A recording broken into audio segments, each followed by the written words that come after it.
this is Ollie from S-Revo Audio, and I'm going to be showing you how to make a burial inspired Hoover, otherwise known as a Reese by some people. It's quite loosely defined, but you'll know it when you hear it. The track in particular is, just double check, is Ghost Hardware, so I've taken inspiration from. Here's one of the patches created in Native Instruments Massive.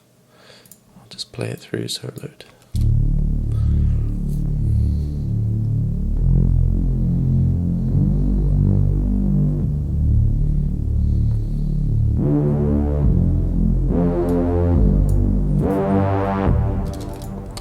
I've also created a similar patch in Cubase's own retrologue. Just adapted the 80s bass patch here because it had quite similar characteristics.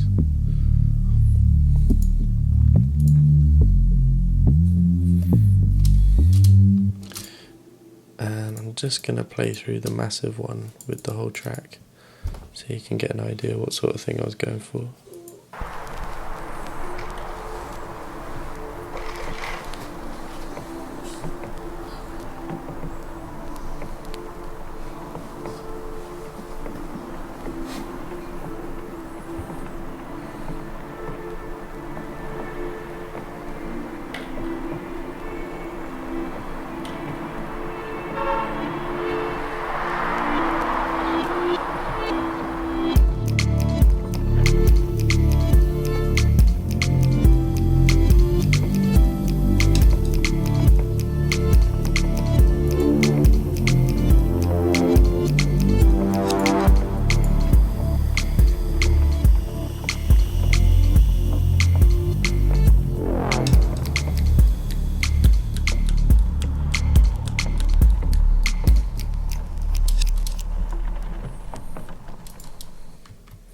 Okay, so normally I wouldn't use Native Instruments for a lot of things, Massive I mean, for a lot of things, but for this particular sound I found it particularly useful as the macro controls are assigned to every element of the synth and can be controlled with one knob, meaning the whole timbre of the sound can be automated quite simply. From the ground up I'll create a similar patch. Right, let's just add it in. Okay, so I've gone with the 2 saw waves detuned, which is quite standard for a Reese.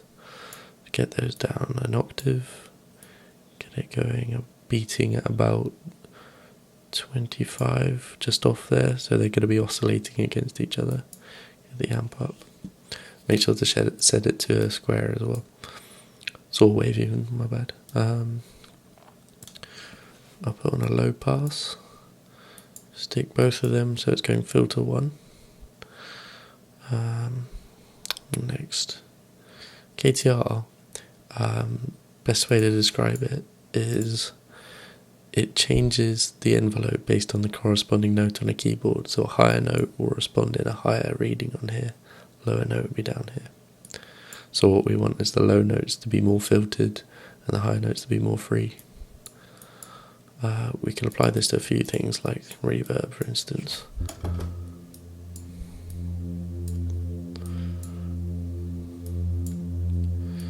So it kind of opens up and becomes a bit more spacey as it goes. What we want to do next is add a bit of portamento. And this is only possible if it's monophonic, so hit monophonic, go to oscillators, and stick the glide up, which is another word for portamento, I guess.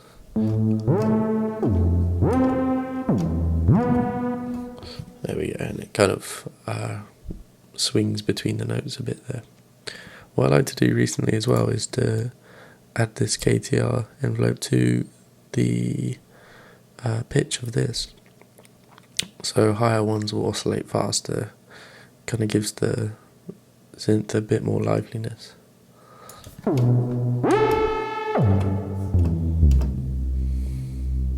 Okay, I've also added a little control for the filter which can be automated that's shown here, which kind of allows it to open up a bit. Like,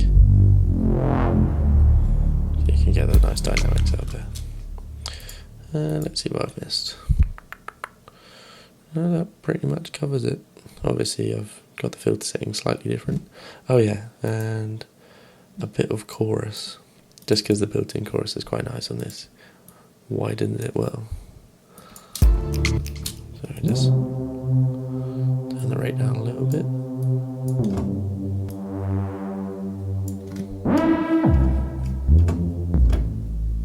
So it kind of has that dark, ominous sound that Burial seems to go for. And really it draws together a track like this, so if I take out the original massive, you'll hear how hollow it sounds in comparison. It's just missing that kind of grittiness.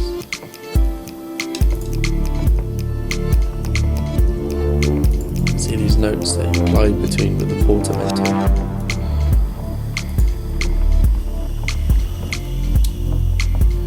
That's it really, it's quite straightforward. I mean, the reason I did it on 2 synths was to show that it was completely transferable, and you don't even need third-party synths a lot of the time to do something like this. For instance, I did it with a square wave, just edited a patch, which was quite similar. Had the kind of detuned niceness I was going for.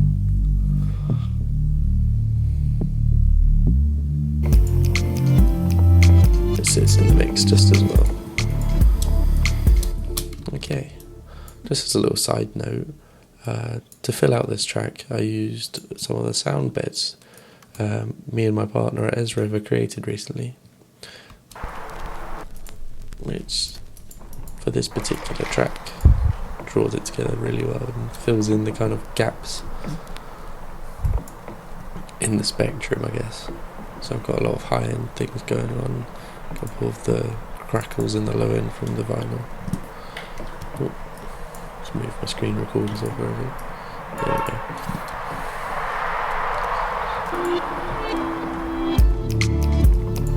Got this nice ethereal steam sound, which I prefer to use instead of white noise, because white noise you kind of, you can hear it straight away. It kind of kills the vibe of a lot of these things. Yeah, and that's my quick bake Burial Hoover, I guess, or Reese, or whatever you like to call it. But really, that's the fundamentals of it. You can play around with some distortion and stuff. So I've put on Magneto, which is Cubase's built-in saturator. Put that to around 64%, which kind of draws out a bit of its grittiness. Very subtle, but I feel like it makes a difference. Valhalla Vintage Verb, one of my favourite reverbs. It gives it that wideness and space in the mix that I feel like it needs, which usually I'd leave the bass away from reverb because it caused too many problems. But to counteract this, I put on a side-chained compressor on the kick drum, so it bounces with it. As you can see, keeps it down. Ignore the clipping. So it's all for demo purposes. What else is there? And I just drew out a little bit the high end here. The very end tail of this in the analyzer in FabFilter Pro Cube. Just makes it stand out a little bit more.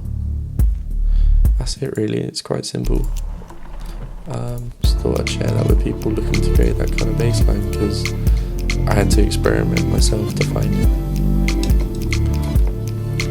I'll leave the KSD file or NMSV or whatever they've saved to nowadays in the description for people to play with. Thank you for